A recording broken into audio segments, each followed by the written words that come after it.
Сонсогдож байна, сонсогдож байна. За бүгдээрэнд нь энэ өвлийн хүйтэн мөглөөний мэндийг хүргэе. Тэгээд гадаа цагаагаар хүйтэн байгаа ч гэсэн манай төрийн албан агчдын сэтгэл ажиллах эрч хүч нь халуун байгаа гэж ойлгож байгаа. За төрийн албаны зөвлөлийн болоод ёс зүйн хорооны гишүүн Баатар сайхан гэдэг хүн байна. Миний бие. Өнөөдөр та бүхэн ёс зүйн дэд хорооны чиглэлээр үйл ажиллагаатай холбоотой чиглэлээр бас баггүй мэдээлэл өгье гэж зорьсон байгаа. За эхлээд бид очих мэдээлэл хийгээд манай соёлын гэрмэлх хэлтсийн ёс зүйн дэд хороо хариуцсан мэргэжилтэн мөнхчин мэдээлэл хийн. Үүний дараагаар хийсэн мэдээлэлтэй холбоотойгоор та бүхнээс асуусан асуултанд хариулна. Өөрөөр хэлэх юм бол дэд хороо хэрхэн ажиллахын, дэд хорооны үйл ажиллагаа ямар явахын энэ чиглэлээр зүйлүүдийг өгнө. За дараагаар нь мэдээж чухал сэдв байгаа. Тэр нь ёс зүйн зөрчлийн бүртгэл хяналтын дэд системийг хэрхэн ашиглах вэ гэдэг компьютер дээр програм хангамжийн хүрээнд ажиллах энэ чиглэлээр мэдээллийн хэлтсийн иргэнд батнасан мэдээлэл хийгээд ингээд асуулт хариулт яваад 10 цаг 35 минутыг нэгдсэн дүгнэлтээ хийгээд хаахаар байгаа.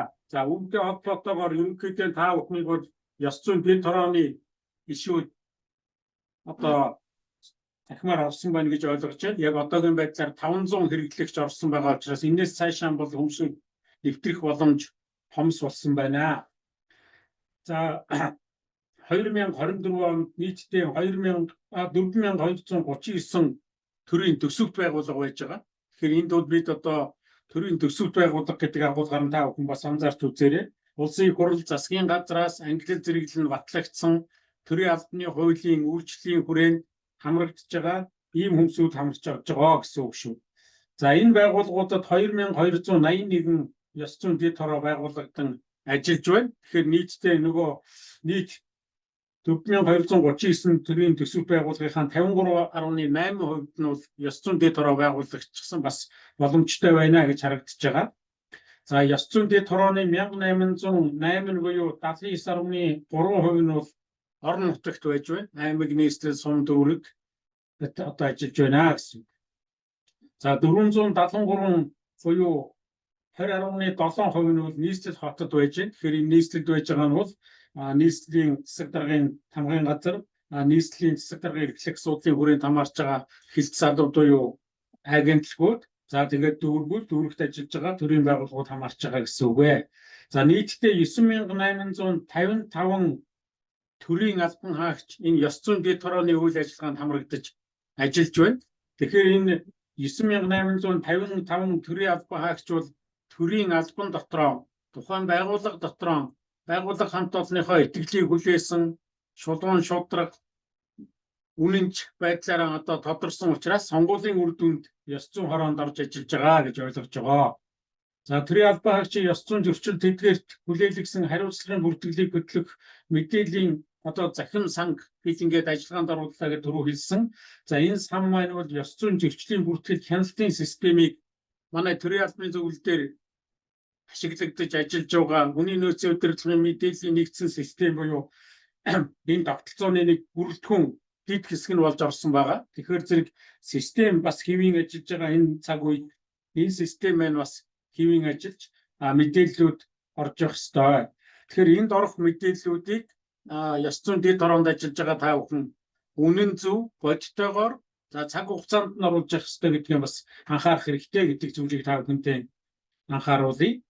За энэ хяналтын системд бол 1250 дэд хороо хамрагдаад дэд хорооны нарийн бичгийн дарга нарт систем рүү хандах эрхийг нь олгоцсон байна гэсэн. Тийм учраас бас ажил нэлээд гайгүй явна гэж ойлгож байгаа. Тэгээд бид аль болохоор цагаан барьж сургалт мэдээлэл зөвлөгөө энэ үйл ажиллагаагаа явуулж явах ёстой. Тийм учраас яг 9 цаг 50 минутанд эхэлсэн. За төрийн албаны зөвлөлийн сургалт мэдээллийн энэ танхим түрүү миний хэлсэнчлэнгээр мөнхчин батнасан байна. Дээр нь ёс зүйн хорооны ажлын албаны дарга Ганбаатар дарга бас оролцож байгаа. Ингээд та бүхнийг мэдээлэл сонссонгуудаа холбогдох асуултаа асуугаарай. Бас зарим нь бол одоо захимаар өчөөд ирүүлэх юм болцоотой гэж ойлгож байна. Ингээд ёс зүйн дэд хорооны ажиллах журмын талаар та бүхэн бол өмнө нь судлаад мэдээд бас гайгүй үйл ажиллагаагаа эхэлсэн байна.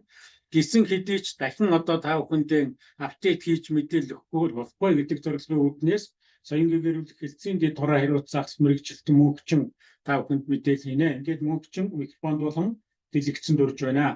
За дуу гарахгүй энэ төр байх юм бол та бүхэн захимаараа бичээд бас хандаарай. Одоо бол бүгд дуу хийгээ явж байна гэж ойлгож байна. Ингээд өнөөдрийн энэ сургалт мэдээлэл амжилт хүсье. За сайн байцгаана уу? За бүгдийг тороодынхоо гишүүнээр энэ өглөөний мэндийг хүргэе.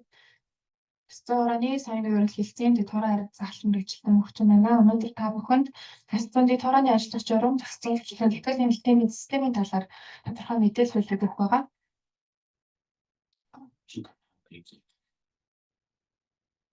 За төрийн албан агчийн хэсцэн тухай хууль маань 2023 оны 5 сарын 4-ний өдөр батлагдаад хэсцэн хороо маань 24 оноос бүрэн бүрэлдэхүүнээр үйл ажиллагаа явуулж хийсэн байна. За хэсцэн хороо маань 9 гишүүний бүрэлдэхүүнтэй ажлын албатаагаар одоо үйл ажиллагаа хэрэгжүүлж байна. За хэсцэн хорооны бүрэн эрхийнхаа үрээ дараах тогтоол журмуудыг гаргасан байна. За үүнийг дурдах юм бол 24 оны 2 сарын 19-ний хэсцэн хорооны 5 дугаар тогтоолоор хэсцэн дэд хорооны ажиллах журам. За 7 дугаар тогтоолоор хэсцэн хорооны хуралдааны дэгээ баталсан байгаа. За 8 дугаар тогтоолоор үйл ажиллагааны дүрмийг батлаад үйл ажиллагаа хэрэгжүүлж байна. За 2024 оны 6 сарын 21-ний өдөр хууль хэрэгжүүлэх зарим арга хэмжээний тухай 10 дугаар тогтоолыг мөн баталсан байгаа. За 8 сарын 9-ний өдөр 13 дугаар тогтоолоор болохоор цахим системийн ашиглах журмыг баталсан. За 14 дугаар тогтоолоор хэсцэн хороо гомдол мэдээ шалган шийдвэрлэх журам баталсан байгаа. За 15 дугаар тогтоолоор сургалтын агуулга сэтүү батлах тухай гэдэг бас хэсцэн хорооны 15 дугаар тогтоол гарсан байгаа. За үүнээс одоо та бүхэндээ хэсцэн дэд хорооны ажиллах журам, за захим системийн ашиглах журам, энэ хоёр журмыг та хэдэд дэлгэрэнгүй ярих юм. Тэгэхээр дэд хорооны гишүүдэд маань хамгийн түрүүнд үйл ажиллагаанд хамгийн ихээр ашиглагдах хоёр журам маань байгаа. Төрийн албан агчийн хэсцэн тухай хуулинд хэсцэн хороо, хэсцэн дэд хорооны ажиллах журам болон энэ захим системийн журам хоёрыг батлах бүрийн эрхтэй гэж заагдсан. Энэ бүрийн эрхийнхаа хүрээд уг хоёр журмыг батлаад мөрдүүлээд явж байгаа гэсэн үг. За хэсцэн дэд хорооны ажиллах журмаар ер нь юу зохицуулсан юм бэ? Ямар үйл ажиллагаануудыг ингэж зохицуулсан байгаа юм бэ гэхээр хэсцэн дэд хорооны ажиллах журам маань ерөнхийдөө хэсцэн хүлэг хэм мөнгийг сахиулах хүрээнд хэсцэн зөвчлөөс үлдсэн сэргийлэх, соён бийгэрүүлэх, за зөвчлөлт гардсан эсийг хянан шалгах, дүгнэлт гаргах, төрийн албан агчийн хэсцэн зөвчлөлт дүн шинжилгээ хийх чиглэлээр ингээд хэсцэн дэд хорооны үйл ажиллагаа ингээд зохицуулахаар журамлагдсан байна. За хамгийн эхлээд та хэд маань яг ёсцон дэд хороо байгуулагдаад энэ бүгдээрээ гишүүн гэдээ ороод ирчихсэн байна. За гэхдээ ёсцон дэд хороог ер нь журмандаа яаж байгуулах ёстой юм бэ гэдгийг та хэдтэй нэг танилцуулъя. Хэрвээ энэ журам заагдсанаар байгуулагдаагүй тохиолдолд та хэд маань бас дэд хороогоо журмын дагуу болох асуудал гарна. За опитаж тахаа.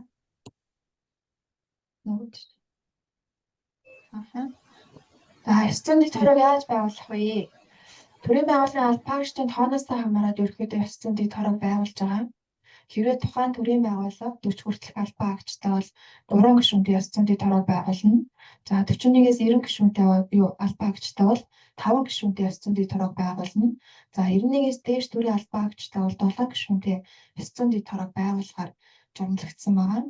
За энд 3, 5, 7 гишүүнээ яаж байгуулах албан агч дундаас сонгох вэ гэхээр тухайн сонгогддог гишүүн маань шүүхээр ял шийдэгдэж байгаагүй, сахилгын болон хэсцэн хариуцлага хүлээгээгүй, тэгээд шударга хамт олондоо хүлээн зөвшөөрөгдсөн тийм төрийн албан агчийг байгууллагын хамт олонны саналаар гишүүнээр сонгох байгаа. Тэгэхээр манай одоо энэ чинь орж ирж байгаа хэсцэн дэд хорооны гишүүд маань бүгдээрээ хамт олондоо хүлээн зөвшөөрөгдсөн шударга гэж хэсцүүгээр үнэлэгдсэн хүмүүс байгаа гэж ойлгож байгаа. За дэд хорооны гишүүд сонгогдсны дараа дэд хорооны даргыг гишүүд олонхын саналаараа сонгоно. За 3 гишүүнтэй, 5 гишүүнтэй, 7 гишүүнтэй хүмүүс маань сонгогдчиход уг гишүүд маань дундаасаа хэнийгээ даргаар сонгох вэ гэдэг байдлаар санал хурааж дэд хорооны даргаа сонгож байгаа. За дэд хорооны сонгогдсон дэд хорооны гишүүн болгон даргыг тухайн төрийн байгууллагын одоо дэд хорооны гишүүдийг томилох эрх бүхий албан тушаалтан маань шийдвэрээрээ баталгаажуулах байгаа. За үүн дээр нэг гараад идэг нь томилохгүй албан тушаалтан гэдэг хэнийг ойлгож байгаа вэ гэдэг асуудал гараад идэг. За тэгэхээр дэд хороонд томилогдсон байгаа 357 гэдэг энэ 357 гишүүнийг хэн томилж чөлөөлөх бүрэн эрхтэй тэр хүний шийдвэрээр баталгаажуулна гэсэн үг. За одоо нарийн бичгийн даргаыг яаж сонгох вэ гэхээс ерөнхийдөө юуныхаа дэд хорооныхаа гишүүд дундаасаа нарийн бичгийн дарга бас хэнийг нарийн бичгийн даргаараа томилох вэ гэдгээс сонгох. Гэхдээ нарийн бичгийн даргын чигүүргийг гишүүд маань ээлжиж хэрэгжүүлэх байгаа. Тэгэхээр энэ хугацаагаа дэд хороо өөрсдөө батлана. За энэ онд энэ хүний нарийн бичгийн даргаар дараа онд нөгөө энэ гишүүний нарийн бичгийн даргаа гэдэг байдлаар хувиар гаргаж хувиараа батлана гэсэн. Ерөнхийдөө дэд хороо маань 5 жилийн хугацаатаагаар байгуулагдана. За тэгэхээр энэ 5 жилийн хугацаанд яаж дэд хорооныхаа нарийн бичгийн даргааны чигүүргийг ээлжлэх вэ гэдэг хугацаагаа тогтоох нь байна. За энэ ёс зүйн хорооноос 2024 оны тайлан мэдээг харсан байна. За тайлан мэдээс аваад үзэх юм бол 24 оны 4-р улирлын байдлаар нийтдээ Монгол Улсын хэмжээнд 2281 дэд хороо байгуулагдаад 9855 дэд хорооны гишүүн ажиллаж байна гэдэг тайлан гарсан байна. За үүнээс та хэд манд харах юм бол аль аймагт хэдэн дэд хороо байгуулагдчихад байгаа тоо мэдээлэл гарсан. За тэгэхээр зөвхөн байгаа аймагуд маань энэ дээр анхаарал дэд хороо байгуулах тал дээр арга хэмжээ зохион байгуулаарай. За тэгээ ёс зүйн дэд хороодыг байгуулагдсан ёс зүйн дэд хороодыг ерөнхийдөө төрийн байгууллагаар нь ангилж байгаа. 11 дэд хороо гүйцэтгэх засаглаас 2207 дэд хороо, нутгийн өөрийн удирдах байгууллагаас 19 дэд хороо, шүүх эрх мэдхийн 44 дэд хороо байгуулагдаж ажиллаж байна.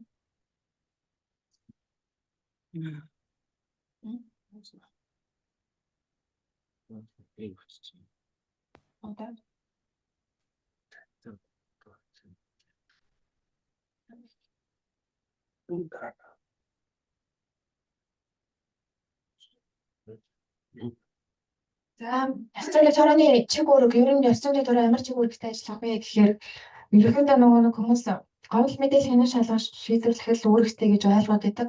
Гэхдээ үгүй та яадаг маань дараах юм чигүүргүүд тусгагдсан байгаа. За энэ чигүүргүүд маань төрийн албаагч эзэн тухай хуулиар ёс зүйн дэд хорооны ажиллагч орнуудтай тодорхой зааж өгсөн. Тэгэхээр дараах чигүүргүүдийг хэрэгжүүлнэ. За нэгдүгээр төлөвлөгөө батлана гэж байгаа. Дэд хороо одоо үйл ажиллагааныхаа төлөвлөгөө батлаад хэрэгжилтийг нь зохион байгуулах ёстой. Тэгэхээр одоо 2025 оны үйл ажиллагааныхаа төлөвлөгөөгөө батлаад ёс зүйн хороонд ирүүлнэ. За төлөвлөгөөг захин системд бүтэхээр оруулсан байгаа. Тэгэхээр захин системээрээ нэвтэрч ороод төлөвлөгөө хэсэг дээр нь төлөвлөгөөгөө тайд маань оруулаарай. За соёлын гэрэл хүүд ажиллагаа сургалт зохион байгуулах гэж байгаа. Ерөнхийдөө дэд хорооны чигүүргийн талаас 80% соёлын гэрэл сургалт зохион байгуулах чигүүрэгтэй ажиллана. Тэгэхээр зөвхөн гомдол мэдээлэл хянах шалгаж шийдвэрлэх чигүүрэггүй гэсэн үг.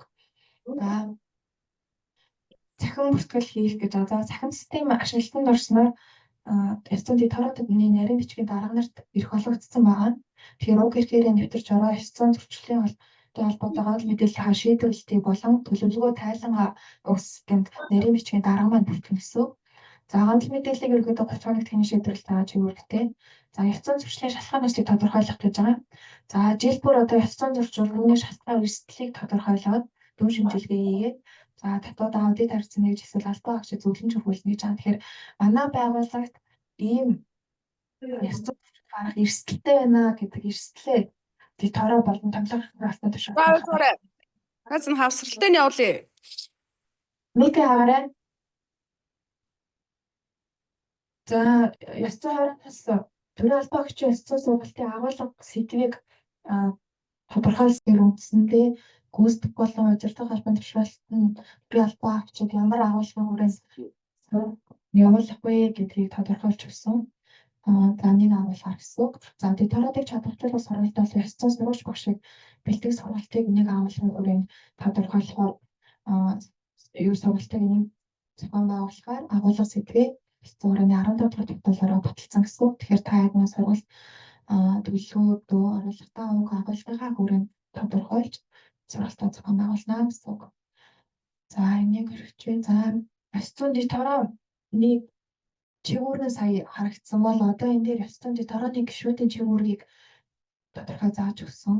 Тэгэхээр дарга гишүүн нарийн бичгийн дарга маань ямар чигүүртэй ажиллах юм бэ гэдгийг дэд хорооны ажиллагч журам дээр тодорхой нэрвчилж тусгаж өгсөн. За дэд хороодуудын ирж байгаа туршаал шийдвэрийг харахаар дэд хороодын гишүүдийн мэдээллийг харахаар зөвхөн дарга гишүүн гэдэг байдлаар сонгогдсон яваад байдаг. Нарийн бичгийн дарга тодорхойлоогүй очиод байгаа. Тэгэхээр нарийн бичгийн даргаыг чигүүргийг гишүүд ээлжиж хэрэгжүүлнэ. Тэгэхээр тэр нарийн бичгийн даргын хуваарийг батал манай ёс зүйн орон гишүүдийнхээ мэдээллийг ирүүлэхэд давхар ирүүлнэ. За нарийн бичгийн дарга нь болохоор ёс зүйн хорооны дэд хорооны хуралдаанд саналын эрхтэй оролцсон шүү.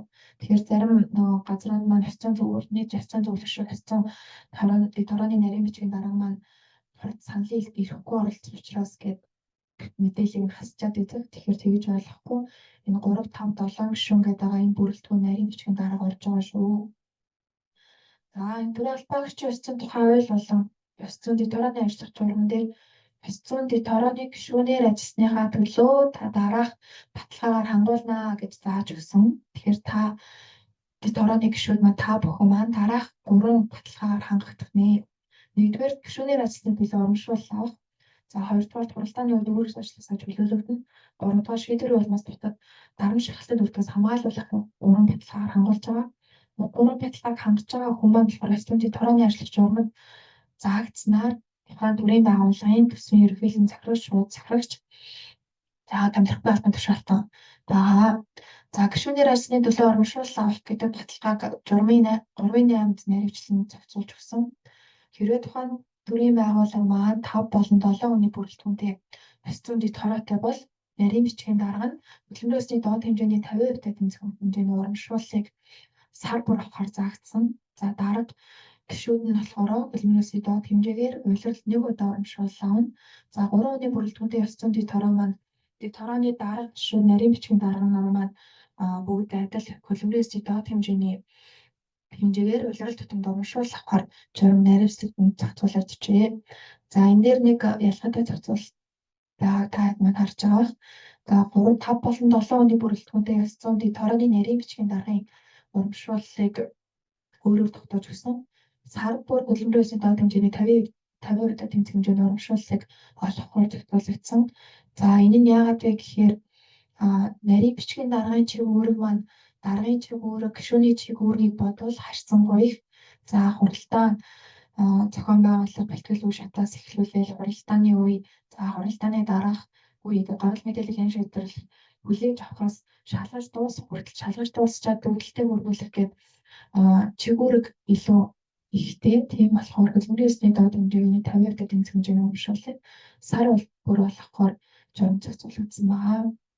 За дэд хороо маань гомдол мэдээг хүлээн аваад ямар үе шатаар хэний шалгаж шийдвэрлэх вэ гэхээр за ерөнхийдөө гомдол мэдээллийг хүлээж аваад дарга танилцсан. За гомдол мэдээллийг ерөнхийдөө амаар бичгээр цахимаар хүлээж авахар журамлагдсан. За гомдол болон мэдээлэл гэж тустай байгаа.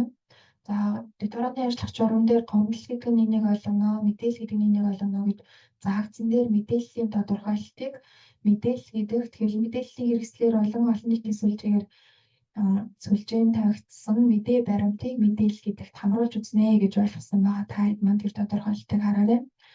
За гомдол мэдээллийг хүлээж авчаад хэрвээ тухайн гомдол мэдээлэл нь ёс зүйн зөрчлийн шинжтэй биш одоо эрүүгийн шинжтэй, гэмтэргийн шинжтэй, эрүүгийн зөрчлийн шинжтэй юм уу эсвэл сахилгын шинжтэй байх юм бол тухайн ёс зүйн зөрчлийн гомдол мэдээллийг хариалах байгууллагуудаа шилжүүлэн тэрийг заавал ёс зүйн дэд хороо хянаж шалгаж шийдвэрлэх шаардлагагүй.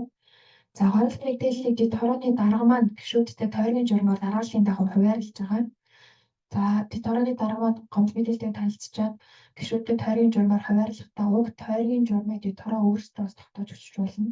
Нэрсийн дарааллаар тойр баталгүй эсвэл дарааллын дагуу дараалал тогтоож явах тойр баталгүй гэдгээр өөрсдөө тогтоож өчж болно. За гомдол мэдээллийг өөрт нь хуваарлагдсан одоо дарааллын дагуу хуваарлагдсан байгаа гомдол мэдээллийг гишүүн шалгах ажиллагааг явуулна гэсэн.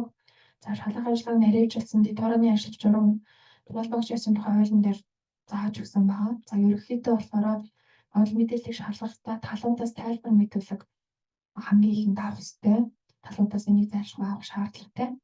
За талуудаас ямар талууд гэдэгт юу ойлгож байгаа гэхээр гомдол мэдээлэл гаргагч болон гомдол мэдээлэлд холбогдоод байгаа төрлийн албан хаагч гэдэг хоёр талыг ойлгоно. За энэ талуудаас тайлбар мэдүүлэг авна. За шаардлагатай тохиолдолд хамт байсан гэрчээс тайлбар авч болно. За шаардлагатай тохиолдолд шинжээчээс бас ялгаарыг гаргуулж болох, дүгнэлт гаргуулж болох ийм шалгах ажиллагаануудыг зохицуулсан байгаа. За гишүүн тухайн гомдол мэдээллийг шалгаж дууснаа даргад танилцуулаад дарга ёс зүйн дэд-хорооныхоо хуралдааны тохиолдол хорогоо. За ёс зүйн дэд-хорооны хуралдааны тавьж хорооны дарга маань хуралдааны даргална. За гомдол мэдээллийг хянах шалгах шийдвэрлэхдээ ерөнхийдөө хүлээн цогтоос 30 хоног багтаа шийдвэрлэнэ. За шаардлагатай тохиолдолд 14 хоногор нэг удаа сонгож болно гэдэг зохицуулжтэй. Тэгэхээр та хэд маань энэ хугацаан дээр бас нэлээд анхаараарай. Гомдол мэдээлэл хүлээн аваад 30 хоногтой шийдвэрлэнэ. За шаардлагатай тохиолдолд буюу нотлох баримт цуглуулах шаардлагатай тодруулж шаардлагатай зүйлүүд байх юм бол 14 хоногор нэг удаа сонгож болно. Нийтдээ ерөнхийдөө эцсийн хугацаа маань 44 хоногоо гэж ерөнхийдөө ойлгоод энэ хугацааг баримтлах дээр та хэд маань анхаарч ажиллаарай. За хуралдаан дээр гишүүд илээр санал хурааж орлогын саналаар шийдвэрлэж байгаа. Тэгээ шийдвэр маань дүгнэлт хэлбэртэй байна. За энэ нөгөө нэг ёс зүйн дэд-хороонд маань тайлбар талуудаас тайлбар авна та манайхаас энэ жишг загварын юу гаргасан та хэд маань энэ тайлбарын тэмдэглэлийн иймэрхүү байдлаараас авч болно шүү гэж та хэд нэг жишг гаргаж харуулж байгаа юм. За дэд-хороонд дүгнэлт гаргана гэж шийдвэрлэн дүгнэлт хэлбэртэй байна гэдэг. За ёс зүйн дэд-хорооны дүгнэлт маань дүгнэлтээ хуралдаан барьснаас хойш 2 хоногийн дотор ёс зүйн хорооноос баталсан загварын дагуу өөрийн байгууллагын нэрээр хэвлүүлээд за дарга болон гишүүн хуралдаанд оролцсон дарга болон гишүүн нарийн бичгийн дараагаараа гарын үсгээ зургуулад тухайн байгууллагын тэмдэг дарж алдчихсан байгаа. Тэгэхээр дэд-хороо маань тусдаа ямар нэгэн тамга тэмдэгтэй байх шаардлагагүй. Тэгээ байгууллагынхаа тэмдгийг дарна. За ёс зүйн хорооноос баталсан загварын дагуу гэдэг байгаа. Тэгэхээр ёс зүйн хорооноос ёс зүйн дэд-хорооны дүгнэлт гэдэг ийм албан баланкийн загварыг батлаад өгсөн байгаа. Тэгэхээр дэд-хороонд маань өөрсдөө байгууллагынхаа нөгөө албан баланкийн архив ерхий газраас захиалга өгж хэвлэлтэнд авдаг штэ тий. Тэгэхдээ давхар ёс зүйн дэд-хорооны дүгнэлт гэдэг ийм албан баланкийг өөрсдийнхөө байгууллагын нэрээр хэвлүүлээд тэгээд дүгнэлтээ гаргахтаа ашиглана гэсэн. За дүгнэлт маань ерөнхийдөө журам заагдсны дагуу 4 хэсгээс бүрдэж байгаа. Удирдгал, тодорхойлох, үндэслэх, дүгнэлт гэсэн 4 хэсгээс бүрдэж байгаа. За 4 хэсгийн дагуу ийм энэ хэсэгт ийм байна гэдэг ерөнхийдөө журам дээр найруулчлаа заагаад өгсөн. За одоо ингээ хуралдаан болж байгаад эсрэг саналтай гишүүн байж болно шүү дээ. Эсрэг саналтай гишүүн байх юм бол тухайн дүгнэлтэн дээр гарын үсэг зурдаггүй гэж байж болохгүй. Хэрвээ дүгнэлтийн эсрэг саналтай байх юм бол тусгайлсан саналаа тусдаа гаргаж ёс зүйн дэд-хорооны дүгнэлтэнд тавсаргана. Харин дүгнэлтэн дээр заавал хуралдаанд оролцсон бол гарын үсгээ зурж явна гэсэн үг. Тэгэхээр би өөр саналтай гэсэн юм чинь би зурхгүй гэдэг юм маань дэд-хорооны гишүүд маань хэлэхгүй гэсэн. За ёс зүйн дэд-хорооны ерөнхийдөө дүгнэлтийн жишг загварууд нэг иймэрхүү байдлаар байгаа. За тэр хамгийн урд цагт гарсан байгаа дэд-хорооны дүгнэлт манайх дээр ирсэн дэд-хорооны дүгнэлтүүдээс нэг нь ингээд авсарсан гэсэн. Ерөнхийдөө нийтлэг дэд-хорооны дүгнэлтээр гараад байгаа нийтлэг алдаанууд байгаа. За тэрэн дээр маань ямар алдаа гарч ийнэ гэхээр за ерөнхийдөө нөгөө нэг дэд-хорооныхоо юу хилцэж байгаа асуудлаа тодорхой тусгаагүй. За хилцэж байгаа асуудал маань ийм баримтууд өөрөөр тодорхойлогдож байна. Энд хуулийн заалт төрийн албан хөгжөөний 9 хуулийн 8.82-ийн аль заалтыг зөрчөөд байгаа юм бэ гэдгийг тодорхой тусгаж өгөөгүй. Зөвхөн нэг өгүүлбэрээр очин зөвшөөрөл гаргасан байна гэдэг нэг өгүүлбэрийг дүгнжээд байгаа. Энэ маань өөрөө дүгнэлтийн шаардлага хангахгүй болчиход байгаа. Тэгэхээр ямар заалтыг зөрчөөд байгаа нь ямар нотлох баримтаар нотлогдоод байгаа гэдгийг дүгнэлтэндээ тодорхой тусгаж өгөх ёстой. За дүгнэлтийн дөрөв хэсэг дээр тэр төрийн албан хөгжөөний 9 хуулийн тэр заалтыг зөрчсөн гэдгээ тодорхой тусгаж өгөөд за яг ийм байдлаар доор нь дарга гишүүн нарийн бичгийн дарга маань бүгд гарын үсэг зурна. За энэ нөгөө нэг жишг байдлаар оруулсан байгаа энэ дэд-хорооны дүгнэлтэн дээр яасан бэ гэхээр нэгдүгээр нөгөө зөрчлөө тодорхойлоогүй. За хоёрдугаар ёс зүйн дэд-хороо маань нөгөө нэг зөрчлийнхөө хариуцлагыг оногдуулчихад байгаа. Тэгэхээр ёс зүйн дэд-хороодын гишүүд маань дэд-хороод маань анхаарах гол юм. Төрийн албан хөгжөөний хуулиараа бид ёс зүйн хариуцлага хүлээлгэхгүй зөвхөн дүгнэлт гаргана. Тухайн төрийн албаагч ёс зүйн зөрчил гаргасан байна. Эсвэл гаргаагүй байна гэдэг л дүгнэлт гаргах юм. Тэгэхээр энэ дээр тухайн албан хаагчид ямар нэгэн хариуцлагыг та хэд маань тооцохгүй. За энэ жишээ байлаа гаргасан дээр болохоор төрийн албан хаагчид албанаас халан хариуцлага оногдуулмаа гэж бүр оногдуулсан байдлаар зааж өгчөд байгаа. Тэгж заахгүй энд хариуцлага тооцох эрх бүхий гүнэн томилохгүй албан тушаалтан байх юм. Тэгэхээр та хэд маань дүгнэлтээ гаргаад томилохгүй албан тушаалтанд хөрвүүлчихвэл томилохгүй албан тушаалт нь дүгнэлтэн дээр үндэслээд хариуцлага тооцно гэсэн үг. За дүгнэлт гаргасан гэдэг доор нь гарын үсгтээ зөвхөн 900 дарга маань гарын үсэг зурцсан яваад байгаа тэгэхгүй. Хуралдаанд оролцсон дарга гишүүн нарийн бичгийн дарга нар маань бүгдээрээ гарын үсэг зурж албажуулнаа. За энэ нөгөө нэг хэвээ дүгнэлтийг их зөвшөөрвөл гомдол гаргагч маань гомдол гаргахаар заагдсан. Тэгэхээр тийг хариуцлагын шатны ёс зүйн дээр тороо дүгнэлтийг хүлээж аваад дүгнэлтийг хэвээр үлдээх юм уу хүчгүй болох гэдэг шийдвэр гаргана. Энэ бас жишээ загварга та хэд маань харж болно. За дүгнэлтийг ерөнхийдөө томилохгүй албан тушаалтан зөрчилд холбогдсон төрийн албан хаагч гомдол гаргасан этгээд гээд 3 гүнд талуудад ерөнхийдөө хүргэн дүгнэлтээ гаргаж дуусчаад за төрийн албан хаагч ёс зүйн тухай 13.3.2 болохоор дүгнэлтийг хэрэггүй байгуулах албан тушаалтанд хөрвүүлгээр заагдсан. За тэгээд дүгнэлтийг албажсан өдөртөө хөрвүүлгээр заагдсан байгаа шүү. За дүгнэлтийг зөвшөөрч гомдол гаргах гэж байгаа. За дүгнэлтээ албачуулж чад хөрвүүлсний дараа төвд мэдэгдснээс хойш 14 хоногийн дотор хэн гомдол гаргах вэ гэхээр зөвхөн гомдол гаргагч дүгнэлтэн дээр гомдол гаргаад. Энэ дээр та хэд маань яг анхаарал өгөөрэй. Тэгэхээр төрийн албан хаагчийн ёс зүйн тухай хуулийн нэг онцгой заалт орсон маань дүгнэлт та хэдэн гаргасан дүгнэлтэн дээр төрийн албан хаагч буюу одоо нэг гомдолт холбогдоод байгаа төрийн албан хаагч маань гомдол гаргахгүй зөвхөн гомдол гаргагч маань гомдол гаргахаар хуулийн зохицуулалт орсон. Тэгэхээр гомдол гаргагч маань 14 хоногийн дотор бичгээр гомдол гаргах юм байна. За тэрийг хариалга дээд шатны систем дээрээ бүртгүүлээд хариалга дээд шатны ёс зүйн дэд руу шилжүүлэх байгаа. Хариалга дээд шатны ёс зүйн дэд руу хүлээж аваад 30 хоногийн дотор хэвээр үлдээх үү хүчингүй болохгүй гэдэг шийдвэр гаргана. Дөрөв нэгэн жишээ заагаад бид нар харуулсан. За харин төрийн албан хаагч яах вэ гэхээр төрийн албан хаагч маань энэ ёс зүйн дэд дүгнэлтийг зөвшөөрөөд гомдол гаргахын тохиолдолд тухайн дүгнэлтэн дээр үндэслээд томилохгүй албан тушаалтанд хариуцлага тооцсон шийдвэртэн гомдол гаргана гэсэн. Шийдвэртэн гомдол гаргаж захиргааны хэргийн шүүхэд гомдлоо гаргана. За дүгнэлт маань өөрөө захиргааны шинжтэй нөгөө нэг акт биш болохоор хэмжлэг шаардлагыг хангахгүй энэ захирамжсан шинжтэй акт биш байхгүй юу. Тэгэхээр захиргааны шүүхэд хэмжлэг шаардлага хангахгүй. Тэгэхээр хариуцлага дүгнэлтийг үндэслээд хариуцлага тооцоод байгаа томилохгүй албан тушаалтны шийдвэр дээр гомдол гаргаж за 30 хоногийн дотор шүүхэд гомдлоо гаргахаар хууль зохицуулагдсан байна. За дэд хоорондын нэг солонгодод байгаа асуудал дийлэх хэмжээний нийтлэг байдлаар байгаа. Ер нь энэ ёс зүйн зөрчилтийг цахилгаан зөрчил болон босод зөрчлөөс яаж ялгах вэ гэдэг асуудал их гардаг. Тэгэхээр төрийн албан хаагчийн ёс зүйн тухай хууль дээр ёс зүйн зөрчлийн нийтлэг шаардлагыг зөрчилсөн нэг ёс зүйн зөрчил гэж ойлгоно гэдэг байдлаар заагдсан. Тэгэхээр ёс зүйн нийтлэг шаардлага маань юу вэ гэхээр төрийн албан хаагчийн ёс зүйн тухай хуулийн 8.1.82 заагдсан нийтлэг шаардлагыг та бүхэн ойлгож болно. Тэгэхээр дэд хорог маань төрийн албан хаагчийн ёс зүйн тухай хуулийн 8.1.82 заагдсан төрийн албан хаагчийн ёс зүйн зөрчлийн нийтлэг шаардлагыг ингээд зөрчсөн тохиолдолд та хэд маань хүлээж авч дүгнэлт гаргана гэж ойлгож болно.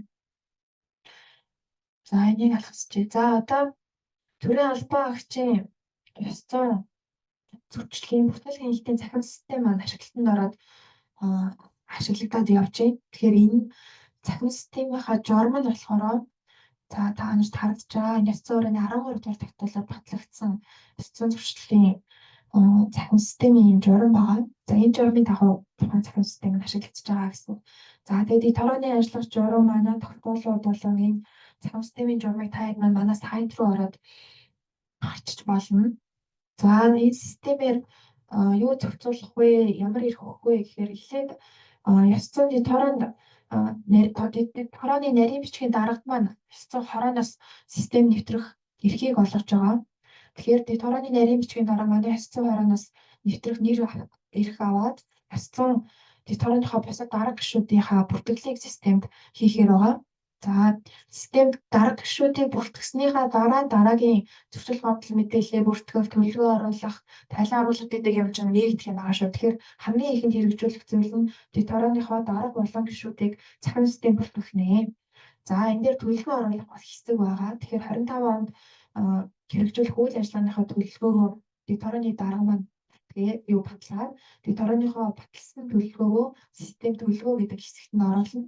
За мөн биелэлтэд оруулна. За зөрчлийн гомдол мэдээлэл шийдвэрлсэн бол тухайн шийдвэрлэлтэй цахим системд оруулна.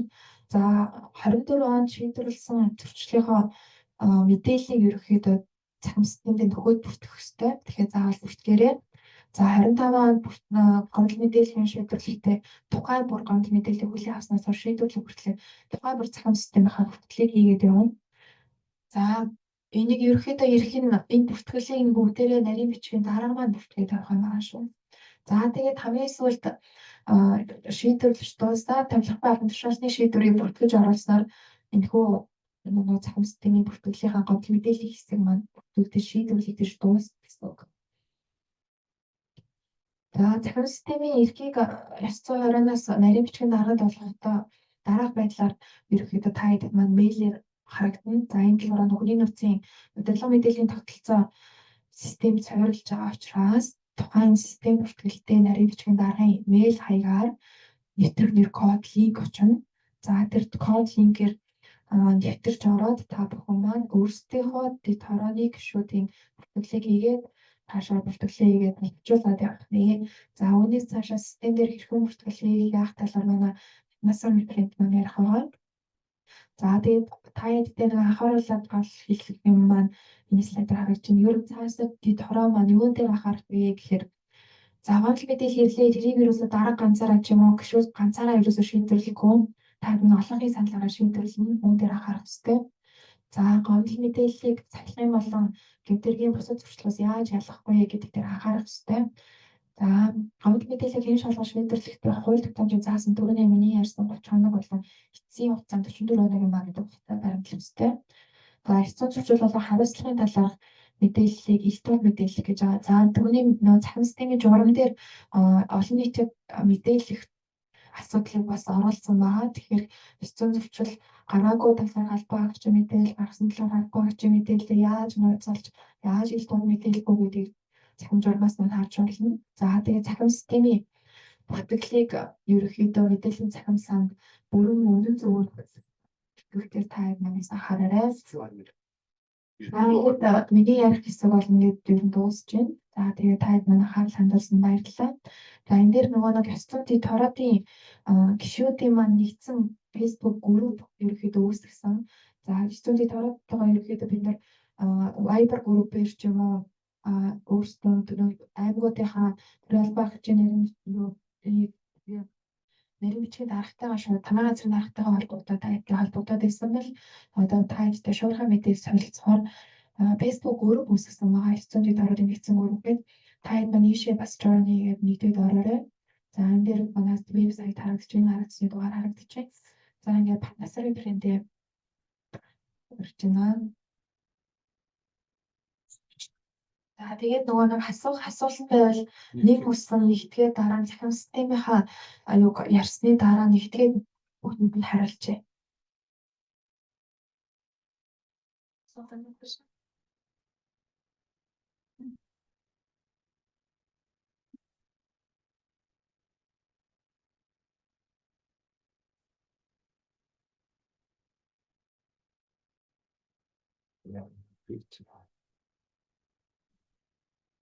За та бүхэндээ нөлөөний мэнд хүргэе.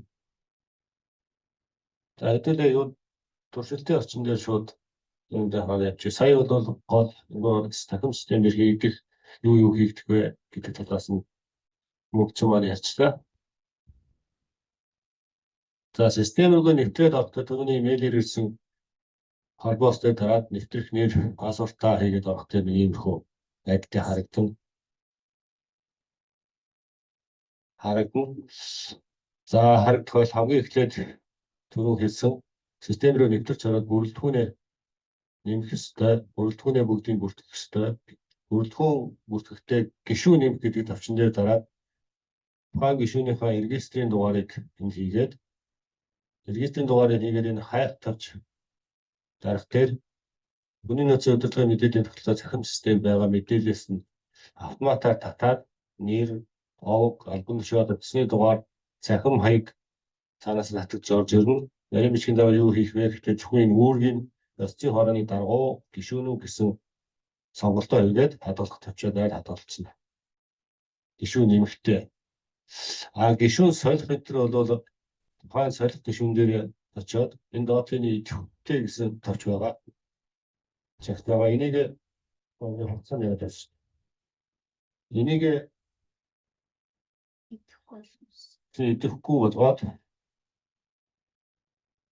за систем рүү энийг хугацаад үзснэ дээ айдгүй тий үүднээс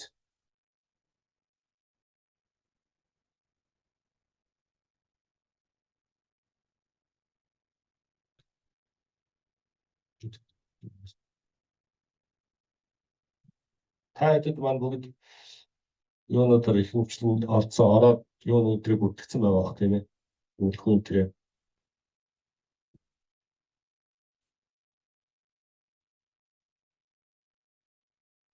Тийм энэ шагтыг аваад хадгалах дээр идэвхгүй болоод цааш орчихно. Энэ идэвхгүй гэсэн төлөв рүү өрчихнө.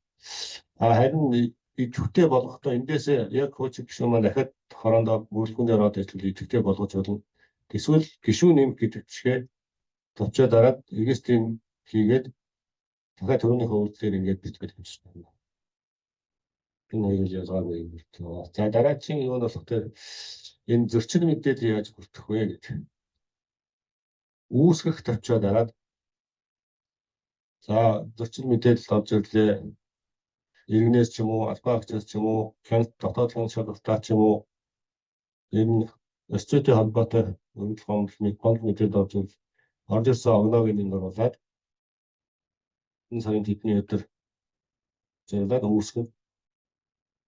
За ингээд үүсгэчихэд одоо жинхэнэ үндсэн бүртгэлээ хийн. Үндсэн бүртгэл дээр тухайн гол мэдээлэл маань ямар шугамар орж ирсэн юм бэ? Гомдлоор орж ирсэн юм уу? Гомдлоор орж ирсэн бол эрүүл гомдсон юм уу? Хууль итгэл юм уу? Эрх үхийн албан тушаалт юм уу? Гэдгийг сонгоод тэгээд цаашаа явна. За энд нь агуулга дээр нь энэ дээр юу гэж чигнэ? Энэ өвөл гомдлын 5 агуулгыг агуулгыг бичгтээ та хэд бас нэг анхаараа нөгөө өөдийнхаа 8-1, 8-2 руугаа чиглүүлж тэрийг бичсэн юм хэлээ өстой шүү.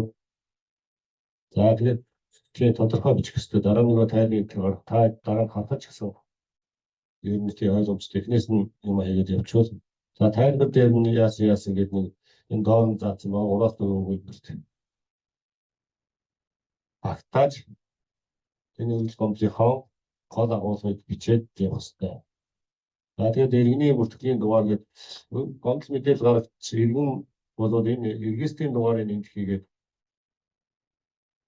регистрийн дугаар хэрэг өгсөн бол шалгалт тавьчаад дарахтай шууд энэ нэг улсын бүртгэлийн юунаас хаяг гэж шууд тавьчаа. Энэ нөгөө өвөл гомдлын тухай хуулиар заавал байх ёстой мэдээлэл биччихээс нөгөө гомдол гаргаж бас өгөхгүй талын юмуд хэрвээ нэгдэж нэгж чагаад энийг авчвал ингээд автоматар бүртгэгдээд явах хэрэгтэй байхгүй. За тэгээд гомдол мэдээлэлт холбогдогч энд шууд тухайн байгууллагын аль байгууллага гэж бичээд нэстийн хоо. Тэгэхээр ингээд нэг албан агчдын хүнний одоо нэрээ албан агчдын нэрийг бичгүүдийг өсгүүдийг хайгаад ингээд хайх хэрэгтэй шүү. Тэгэхгүй манайх бас нэг тийм одоо нэг овгийг бичээд цэг бичээд ингээд яг тэр систем маань яг нэрээс нь хайж байгаа. Нэр гэсэн талбаас нь хайж байгаа учраас яг цаанаас хадгалж байгаа нь бол овгийн хоёр тусдаа толгойд хадгалж байгаа учраас нэрийнх нь бүсгүүдийг бичиж хаагаарай. гэж байна. Тэгээд энэ гомдол холбогдсон албаагчийг сонгохдоо байгууллага сонгохдоо бас нэг анхаарах юм. Ер нь биднээс ёс зүйн дэд байгаа хүний нөөцийн системийн үндсэн бүртгэлд тулгуурлаад үндсэн бүртгэлийн нэрсэлтэй адилхан одоо чинь Баян хоол аймгийн захиргааны хамгийн газар гэхдээ бичлэг нь бэхэ тухайн байрсныхан аймаг бол аймгийнхан ихний хоёр хэсэг. Улаанбаатар бол юу бий? Тэгээд цэг зай аваад сумынхан ихний хоёр хэсэг. Тэгээд хойноос нь байгууллагын нэр хэмж байгаа. Тэгж байгууллагуудаа олж яашаа.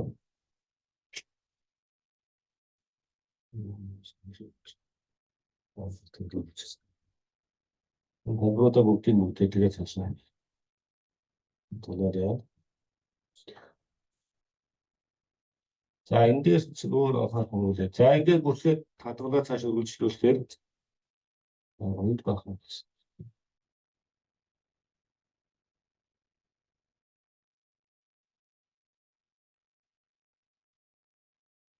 За ингээд хадгалагч чинь үндсэн бүртгэл маань хадгалагдсны дараа одоо шийдвэрлэлийнхаа явцыг оруулах хэрэгтэй. Шийдвэрлэлийн явц дээр за хамгийн ихний юу бол эргэл фондыг хэзээ хүлээж авсан юм бэ гэдгээ олчихно.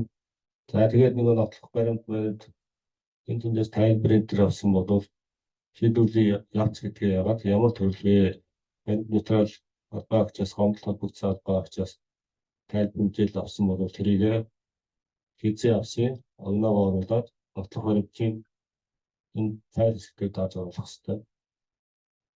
И тестгээд хийгээд явчих. Яг хэлцээ. Гэх мэтчлийн одоо өөр газруудаас эндид хийх сувгуудаас тайлбар юм цуглуулсан бол тэр болгоноогоо авнаатай нотлох баримттай нотлох баримтанд дандаа юу PDF файл байгаа. Нэг л PDF файл оруулж байгаа. Олон юм бол тэр PDF файлуудаа нэгтгэхэд тэгээд оруулах хэрэгтэй шүү. За ингээд шийдвэрлэлийн явцуудыг явуулсны дараа одоо шийдвэр гэсэн хэсэг рүү орно. Шийдвэр гэсэн хэзээ ёсцын төрөө хоролдоо дөрөв ганцсан огноогоо оруулна. Хин гэдэг гишүүн яасан юм бэ? Тэр хор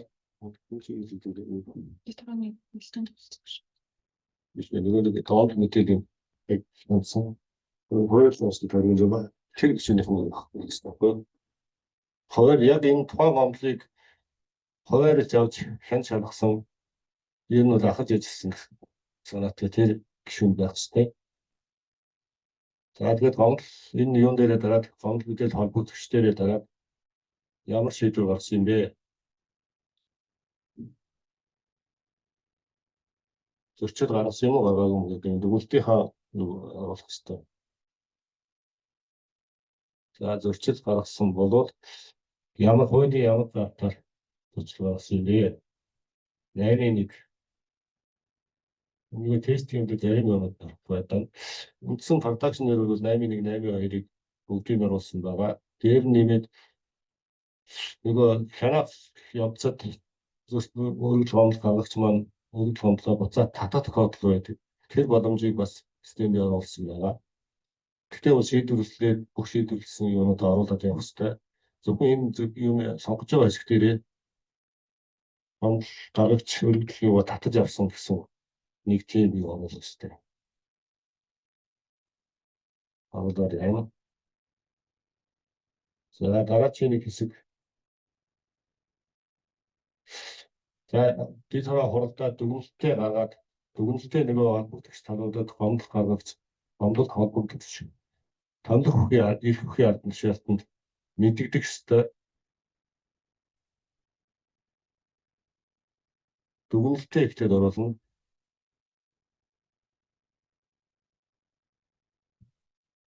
Тэгээд тодорхойлно. Дахиад нэг дээрээ дараад за одоо гардуулсан. Тэнд нь гардуулсан бэ. Эднээс ямар хэрэгээр гардуулсан бэ? Бичгээр гэсэн юм уу? Биечлэн яасан юм уу? Уцаар хийж яасан юм уу? Нотлох баримтуудтай. Энэ уцаар яа энэ нотлох баримт гэдэг нь уцаар ярьсан бол тэдэн сарын тэдний өдөр тийм дугаартай. Тийм дугаарын утсаар тэр хүнтэй яаж тэгж мэдгэлээ гэд тэмдэглэл үлдээд бидээ болгоод оруулах хэрэгтэй шүү.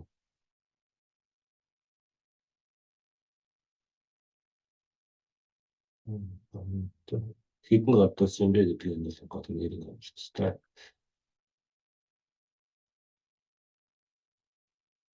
За муу адил. Сочи энэ гардуул да. 근데 어떤 사람 미치듯. 다음에 지도 이제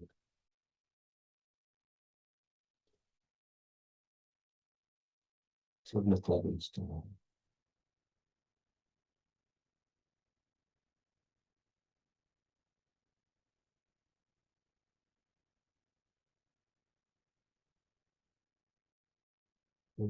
마침 수고했습니다. 이 테스트 어렵게. ер нь бол 3-5 гурван донд мэдэх төстэй.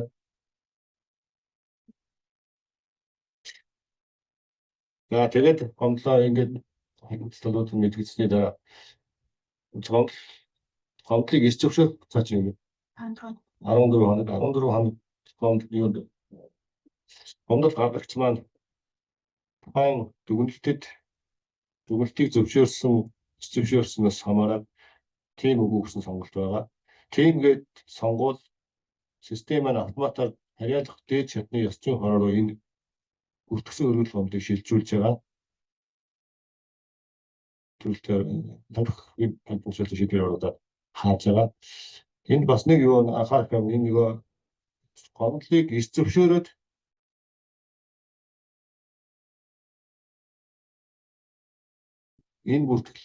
энд бүртгэгдсэн бүх мэдээллүүд тийшээ шууд очино.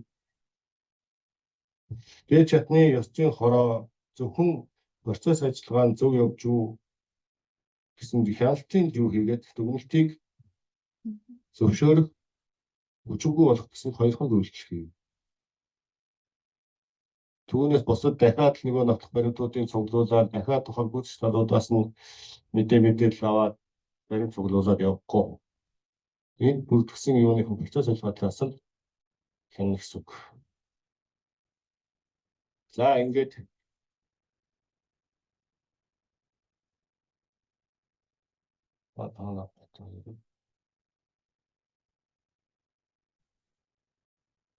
ингээд бүх юм яа тэгсний дараа юугаа шийдвэрлэл дуусгах ёстой. Энэ юугаа татчаад үгүй энэ дээр даад үчиг. Ардуусан дээр очиад энэ файлаа энэ хавтын X дээр дараад хэрвээ андуур зэрэг өөр файл энэ төр оруулсан бол солих боломжтой байна. Шийдвэрлэхээс өмнө шийдвэрлсэн гэдэг тавьчаад анхаасаа өмнө энэ юм сайн нэгтэлж тэр шийдвэрлсэн гэдэг тавьчаад дараад явах хэрэгтэй шүү. Ингэж устгаад дахиж дараад зөв файл оруулаад ингэж солих ийм байна шүү.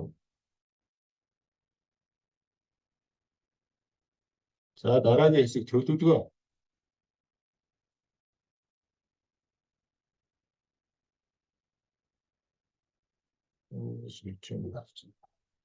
Төлөвлөгөө хэсэг дээр ерөнхийдөө хоёр төрлийн юу байгаа.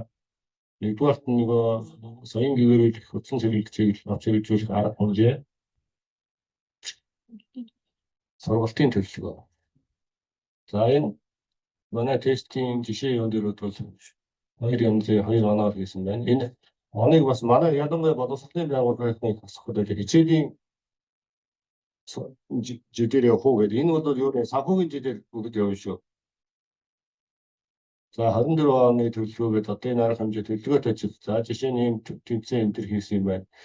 Энэ төлөвлөгөөнүүдээ батлагдсан төлөвлөгөөг нь системдээ нэг оруулаад маш сайн хянасны дараа батлах тавьж гарч ирнэ. Батлах тавьчаа дараад батлсны дараа бол дахиад өөрчлөлт оруулах боломжгүй. Зөвхөн биелэлд оруулах боломжтой байгаа шүү. Биелэлд оруулахдаа манай төлөвлөгөөн дээр дараад биелэлтийн хувь нь хэдэн хувь байгаа юм бэ?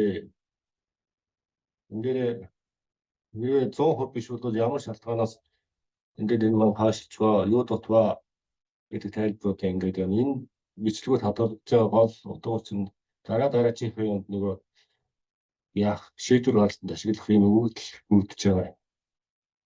Энийг ямарч зөв бүндсэн зөв бүглөөд ингээд хувийн өөрчлөлт оруулаад явах хэрэгтэй. За мөн юуны сургалтын дээр ч гэсэн сургалтын бүртгэл яг адилхан. Ингээд нэг хэд албан агчдын тоо энэ төргээд юмуд арай нэг өөр. Ингээд оруулаад явах хэрэгтэй шүү. Энэ бол 100% болсон юм тийм. Өөрөөр шаардлагатай бол бас хувиа багасгаад одоо нөгөө төлөвлөсөн арга хэмжээгээ 100% хийгээгүй ч гэсэн 100% оруулсан бас багсгаад өөрчлөлт ингэж гэдэг байна. Боломжтой байгаа.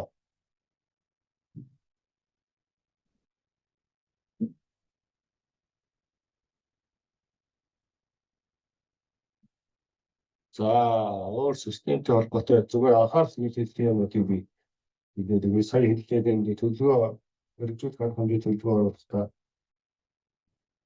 байгууллагын удирдлагаас тодорхойлох албан тушаалтаас баталсан төлөвлөгөө бүгдийн системд оруулаад оруулсны хадгалаа батлах төвчөөрөө цаашаа яваарай. Үгийг сайн хэллээ. Онцлог мэдээллийг бүртгэх шийдвэрлэх явцдаа тэр хайр нотлох баримтуудаа үнэн зөв оруулаарай. Үнэн зөв оруулсан хэсгээ бас нэгтлсний хадраа тэр шийдвэрлсэн гэдэг тавчаад байхгүй. Шийдвэрлсэн гэдэг тавч дарчвал тэднээс өөрчлөлт боломжгүй байгаа шүү. Тэрийг сайн хараарай. Яцын дипломны нэг комдод мэдээлэлд олон холбогдож орсон бол холбогдох бүрээр нь систем маань гарсан дүгнэлтийг оруулах тийм боломжтой байгаа. Тэрийг сайн хааж аваарай. Дүгнэлтээ гаргахтаа ч гэсэн түнээр бас анхааралтай гаргаарай таад байна. Дараагийн юу бол дүгнэлтийг зөвшөөрөх гэж энэ юу хэвхэндээ үг хахад өгөх бас яваад байд. Тэгээд нөгөө нэгдсэн тоо байдаг. Тэгээд нэг хавтал мөртлөө аюултай тараагаар дахиад утчихээр хоёр үжиг хадтаад тийм юу учраас тийм бүтэхгүй юм шүү. Үгийг хэлсэн. Тэгээд хамгийн юу мэдээлэл байдаг бас сайн хангаж хэлдэг. Нөгөө хүний хувийн мэдээлэл хамгаалах хувь энэ систем бүтэц юм. Ихэнх хүний хувийн мэдээлэлтэй холбоотой мэдээлэл байгаа учраас нөгөө нэвтрэх нууц үгээ задруулахгүй бай. Тэрийг хамгаалах задруулсан тохиолдолд нааш нь мэдэгдэж солиулах өөрсдөө болсон тохиолдолд нөгөө ноутбук марцсан гэдэг талд байгаа. Тэрүүгээр бүгдээ мэйлэрээ нэг удаагийн код аваад нэвтрэх нэвтрч солих. Ер нь бол зөвлөмж нь 3 сар тутам нууц үгээ сольж явах ёстой. Нууц үгээ бусдад дамжуулахгүй байх ёстой. Хүний хувийн мэдээлэл алдагдсанаас болоод бас юу гарвал хариуцлага тооцох тийм юм байгаа учраас тэрийг бас хааж ажиллаарай. За бүгдэнд амжилт хүсье. За асуух.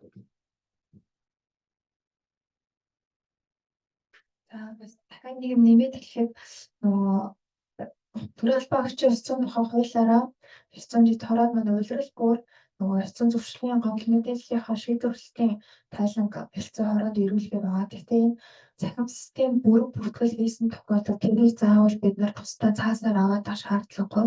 Та эдийн бүртгэгдсэн зуршил гомдлын энэ шийдвэрлэлт нь бүртгээд байгаа хэсэг чинь маа тэр шууд систем дээрээ тайлан байдлаар ирчихээн.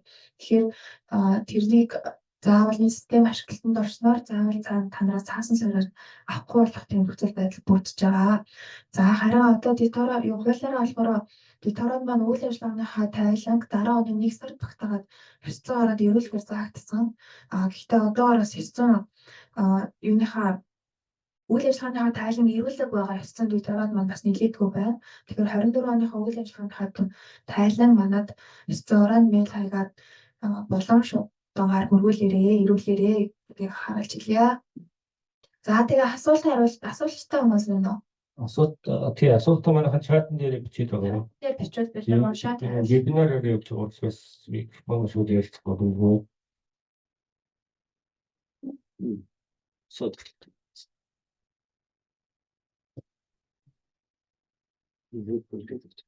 ёс зүйн дэд хороодод босоо удирдлагатай албан агч ажиллаж болохгүй гэнэ.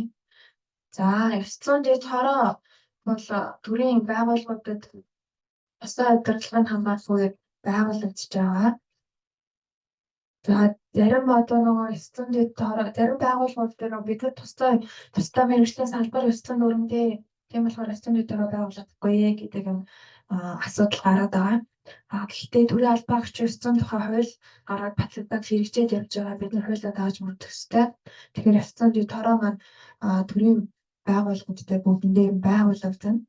Тэгээд ёс зүйн дэд хорооныхоо гишүүнээр тухайн байгууллагын албан агч маань ороод явах байгаа. Асуулт гаргаж. ирсэн юм. Чи юу нэлтгсэн? Би сүүл За сэтгэлтэй холбоотой асуудал энийг түрүү таад маань анзаарсан онцгой би шеэр хийж яваад байгаа. Та тийм бүтгэлтэй хэлээр ийм юу очиж байгаа гэсэн би ирэх үүсгэхэд энэ дээр энэ юу бод тэр систем ашиглах заавар гэдэг энэгээр ороод системтэй ажиллах зааврууд нэмэгдэж байгаа. Энэ асуудлуудыг нэг хэд үлдэн өмнөөс яхад би асуулт нь юм байна. Системийн эрхээ 26-62 дугаарлууд ярих report гэдэг EC.gov-ийн болон системид EC.gov-ийн ингээд таад манай бичгээр утсан юм дээр бас нэг нэлээ энэ хоёр нэлээ ёс зүйн төв төрөө байгуулсан тушаалын холбоо тэд төрөөний нарийн бичгийн дагуу холбоо барих мэдээллийн хамт ирүүлэхэд бид хэд мэйлээ шалгаад сонсож байгаа эрхүүдийн нэгээд явж байгаа. Одоогийн байдлаар 1274 дэд эрхийг нийлүүлсэн. Үнэхээр сургалтын файлыг бид хэд зүүнээрээ бичлэг хийгээд явж байгаа. Дараа нь нөгөө Facebook групп YouTube дээр тавиад та хэдтэй линкийг өргүүлэх талаар өгүүлнэ.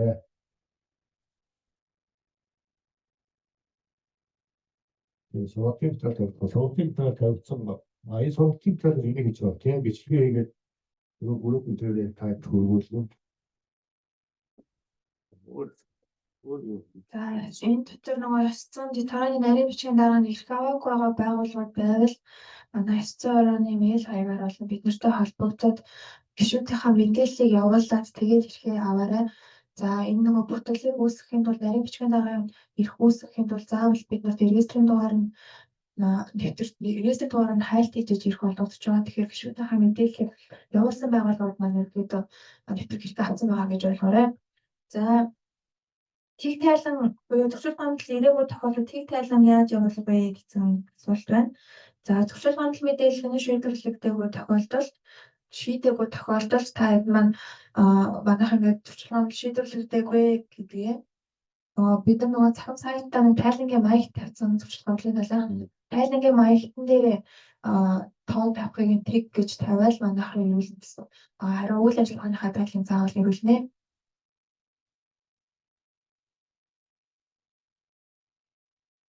За төрийн хэмжээтэй тухай хууль заасан зөвлөл хорооны гишүүдэд урамшуул олохгүй гэсэн зал ёс зүйн төрөөний гишүүдэд хамаарахгүй гэж байна. За төрийн хэмжээтэй тухай хуульд нэмэлт зохицуулалт ороод явсан байгаа. За үүн дээр манай ёс зүйн хорооноос холбогдох эрхүүгээ байгууллагуудаас нь тодруулж ажиллаж байгаа. Үүн дээр албан ёсны хариу үйлдвэр таадаг мэдэгдэнэ. За нэг хүнтэй холбоотой ирсэн олон гомдол мэдээлэл бүрийг нэг бүрчлэн бүртгэх үү гэж байна. Энэ дээр чинь нөгөө нэг гомдол нь тусна гэдэг. За нэг хүнтэй холбоотой олон гомдол бүрээр нь тус гэсэн. Харин нэг олон хүний гомдлоор нэг хүн дээрээ байвал тэрийг нэг гэсэн. Тийм нэг гомдол олон холбогчтой байх юм бол нэг бүтгэн. За нэг хүн дээр олон гомдол мэдээлэл ирэх юм бол гомдол мэдээлэл тус бүрээр гэсэн. Яагаад тэгэхээр гомдол мэдээллийг тус бүрд нь шалган шийдвэрлэн энэ гомдол дээр нэг л шийдвэр гаргах гэсэн үг байхгүй. Тэгэхээр цахим системийн бүтгэл маань ч гэсэн тустай явж байгаа. Тусна бүтгэх гэсэн үг. Гишүүдийн нэрийг яаж явуулах вэ гэж байна. За гишүүдийнхаа нөгөө нэг мэдээллийг та хэд манай import EC.gov-ийн манай сайт дээр байгаа мэйл хаягаар явуулж болно.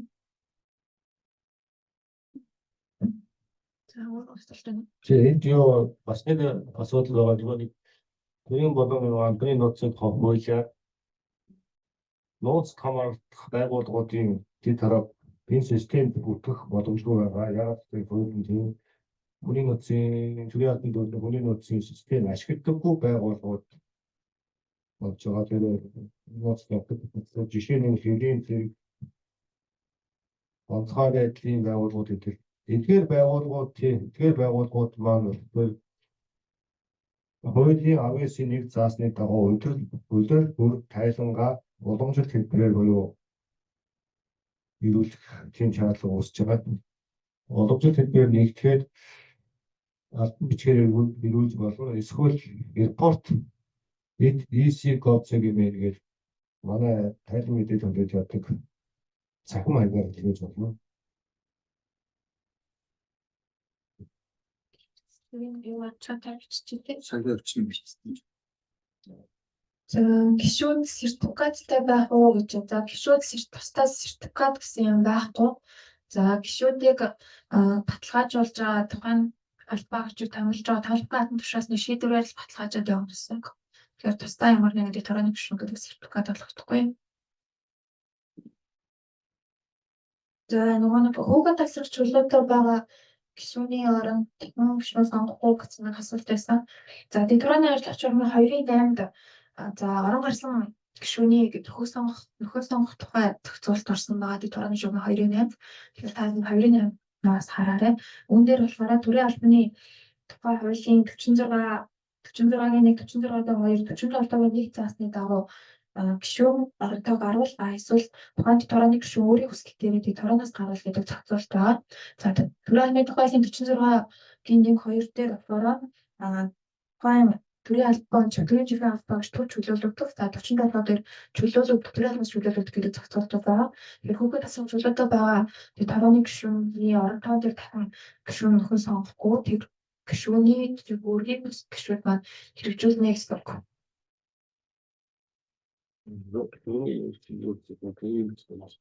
За дэтораны төлөвлөгөө хэн батлах вэ гэж байгаа. За дэтораны ажиллагч журам дээр тодорхой заасан байгаа. Дэтораны үйл ажиллагааны төлөвлөгөө байх ба дэтораны төлөвлөгөө дэтораны дараа батлана гэдэг дэтораны журам дээр заасан байгаа шүү. За нарийн бичгийн дараа хэрэг хугацаанд солигдох вэ гэж. Ерөнхийдөө тэд хоногийн хугацаа гэдэг хугацаа дэтораны журмаар тогтоож өгөөгүй ч гэсэндээ бид нар бол юу яаж байгаа нарийн бичгийн даргаыг аль болох урт хугацаагаар тогтоогоорой. Яагаад тэгэхээр нөө нэвтрэгний код нарийн бичгийн даргаанд олгогдож байгаа учраас тогтвортой байх үднээс нарийн бичиг 5 жилээр 5 гишүүнтэй бол нэг жилээр гэдэг ч юм уу эсвэл хагас жилээр гэдэг ч юм уу сар сараар ерөөсөө ээлжлүүлэх биш аль болох урт хугацаагаар гэдэг зүйл баримталж байгаа шүү.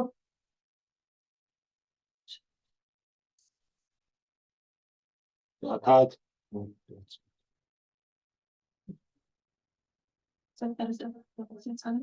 за тэгээд бүгд вэ яаж бодлох вэ гэсэн асуудал дээрх нь мэдээлэл шеэрлээд ячи.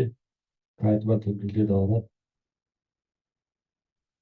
За тэгээд түүний ярьсан нөгөө Facebook групп биш үү? Тэр группийг тэр группээс бас чатаар асууж болно шүү. Тэгээд би хаашаа холбоотой яахыг юм бас хариулаад өгнө.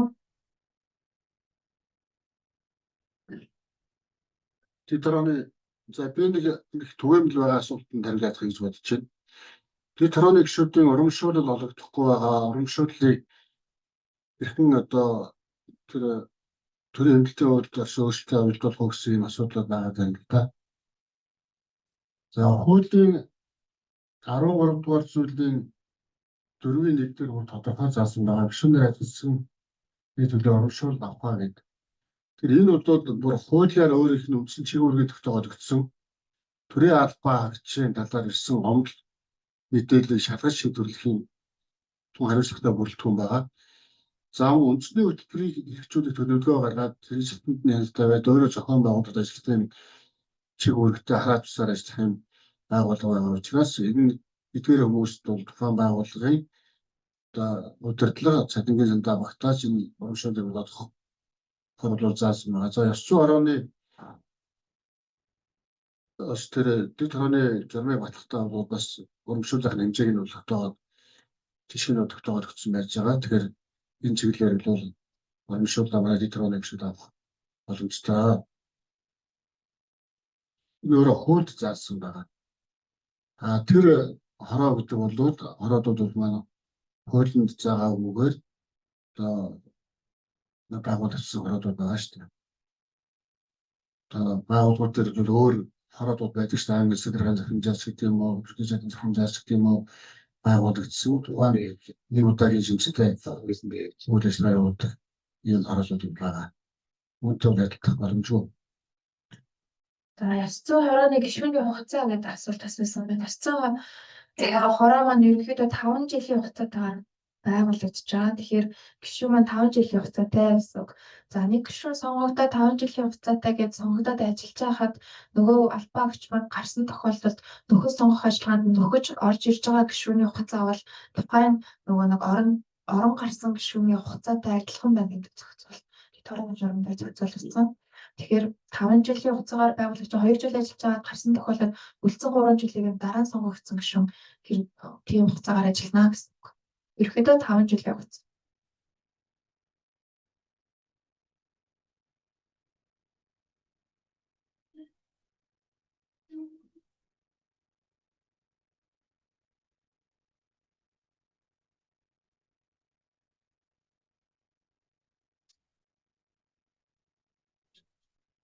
За энийг ийм асуулт байна л да. Ёс зүйн дэд хорооны албаагчтай ажиллах гэхээр би зүгээр ёс зүйн дэд хорооны өөрсдийнх нь асуудлыг, ёс зүйн асуудлыг хариалгын шатны ёс зүйн дэд хороо шийдвэр томилсон эрх хаалт хаагч шийдвэр гэж ойлголоо. Тэгэхээр ёс зүйн дэд хороо та бүхний өөрсдийн чи ёс зүйн асуудлыг танай байгууллагын хариалгын шатны ёс зүйн дэд хороо хийнэ хэлсэн.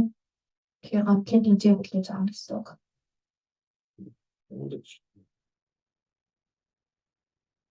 За нөгөө нэг суманд салбарын чиглэлийг хэрэгжүүлж байгаа албаагчид болон за нөгөө цөөн тоотой албаагчдын юу дэд хороо байгуулагдахгүй яаж шийдвэрлэх вэ гэдэг асуултууд бас их яваад байна шүү.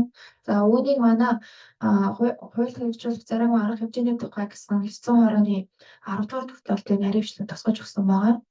Сумын албаагчд маань хаана хинээс ямар байгууллагаас томилж байгаа шалтгаалаас сумын засаг даргын томьёо газар тариалагдах эсвэл томилогдож байгаа тухайн бусад удирдлагатай бол тухайн байгууллагатай хариулах агентлагтай хамаагүй хариуллын 10 дугаар тогтоолоор зааж өгсөн байгаа шүү. Та тэрийг хараарай.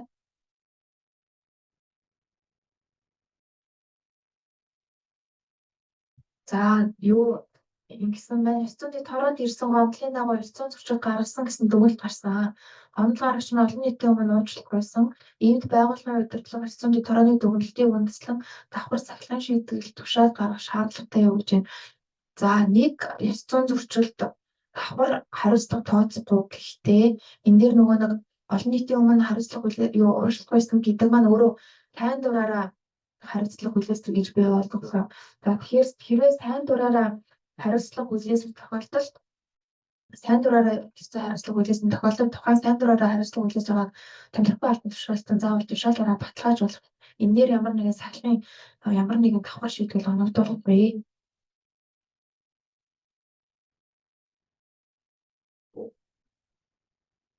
За энэ сургалтыг дахиад амбараа яах вэ гэд. За энэ сургалт өнөөдөр явагдсан сургалт маань нөгөө яг энэ бичлэг хэлбэрээр бас тавигдаад явах шүү. Ингээд хэлж.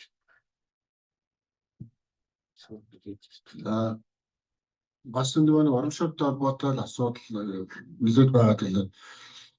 Ер нь ёс зүйн дэд хороод маань бол гомдож шалахаас гадна хамгийн гол нь соёлыг гэрүүлэх, урдсан сэргийлэхийн дарга хэмжээг маш сайн төлөвлөж зохион байгуулж байгууллага дээр өөрөө энэ дэд хороо үндсэн шиг үүргээ маш сайн хэрэгжүүлж байна гэдгийг бол сайн одоо тэр байгууллагата тухайн салбартаа сайн нөлөөллийн арга хэмжээг маш сайн хийх хэрэгтэй. За энийг хийж байгаа үед бол та бүхэнтэй бол энэ хөвшөд авч ийна гэж барьцах юм бол багтаа байх. Тэгээс та мөн одоо байгууллага удирдлагын зүгээс ч гэсэн та бүхнийг бол дэмжих болно. Тийм учраас манай ёс зүйн дэд хорооны бүрэлдэхүүн жилийнхээ төлөвлөгөөг сайн төлөвлөх ёстой. Тэр урдсан сэргийлэх, соёлын гэрүүлэх, сургалт нөлөөлөл байстай өөрийнхөө байгууллагт, өөрийнхөө самбарт маш сайн зохион байгуулах ёстой. Монгол Улсын ёс зүйн хороо бол нийт одоо ёс зүйн зөрчлийн төлөв байдалд дүн шинжилгээ хийх, судалгаа хийх, тайлан мэдээллийг нэгтгэж улсын хурал танилцуулах өөрөөс юм хариуцлагатай өөрийг гүйцэтгэж байгаа.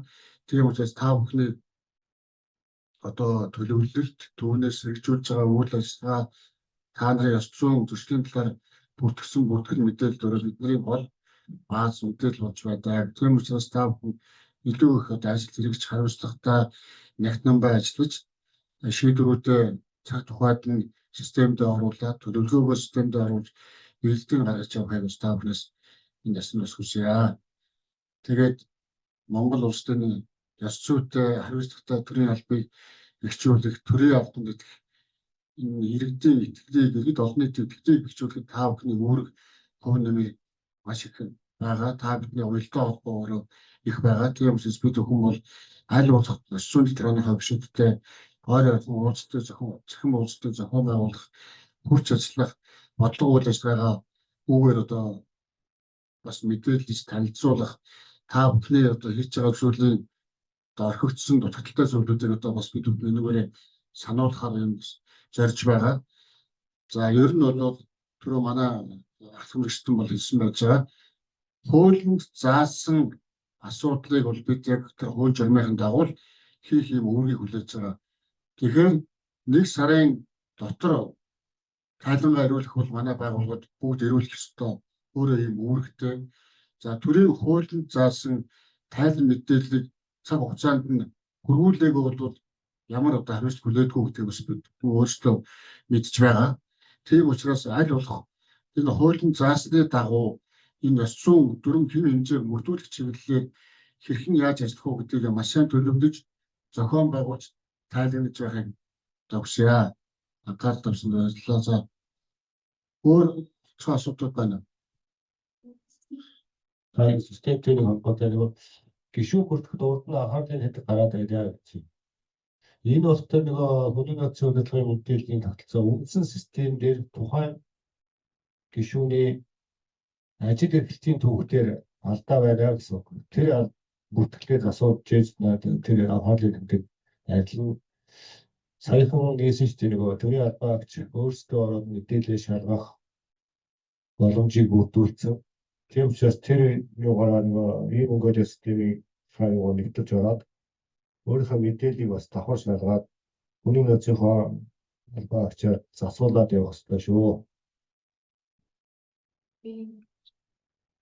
За тэгээ өнөөдөр сургалтанд оролцсон гишүүдтэй маш их баярлалаа. Тэгээд Монгол Улсын хэмжээнд төрийн албан хаагчдад төрийн ёс зүйтэй төрийн албыг төлөвшүүлэхэд манай ёс зүйн дэдгээрүүд маань маш чухал үүрэгтэй байгаа.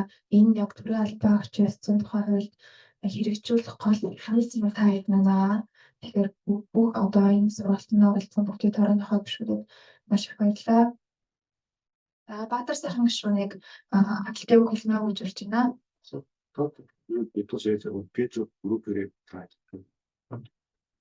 За өнөөдрийн сургалт мэдээлэлд захимаар хамрагдсан та бүхэнд алгалцаа илэрхийлье.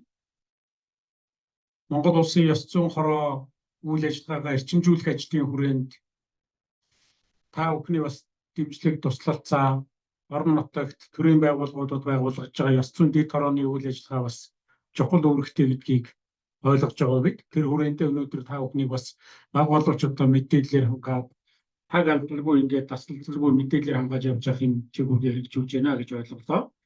Тэгэхээр сая манай албан хаагчдын хэлж та бүхэн зөвлөсөн, зааварлсан ёс зүйн дэд хороо ажиллах чиглэлээр ямар байх ёстой юм, ёс зүйн зөрчлийн бүртгэл хяналтын системийг хэрхэн ажилуулах ёстой юм, энэ чиглэлээр бас тасалдалгүй одоо үйл ажиллагаагаа идэвхжүүлээрэй гэдгийг та бүхэнд бас зөвлөх бай. За тэгээд удахгүй одоо боломжит Монголын цагаан сар болно. Цагаан сартаа бэлдэж байна гэдээ бас эхэлж байгаа ажил үүргээ өөрийнхөө чиг үүргийг умартаж болохгүй гэдгийг та бүхэнд анхааруулж ирээд бүгдд нь ажлын өндөр амжилтыг хүсье. За сая одоо биеэр захимаар микрофоноор асууж чадаагүй асуултуудаа хичээд илгээж хэрэг зэрэг манайхан эргэж шалгаж байгаа пэйжээр эргээд та бүхэнд бас хариу мэдэгдэнэ гэсэн үг. За бусад асуудлаар бас үйл ажиллагаатай холбоотой юмнуудыг манай албаагчтай холбогдоод асуу тодруулаад байхыг бол та бүхэндээ бас зөвлөж байгаа.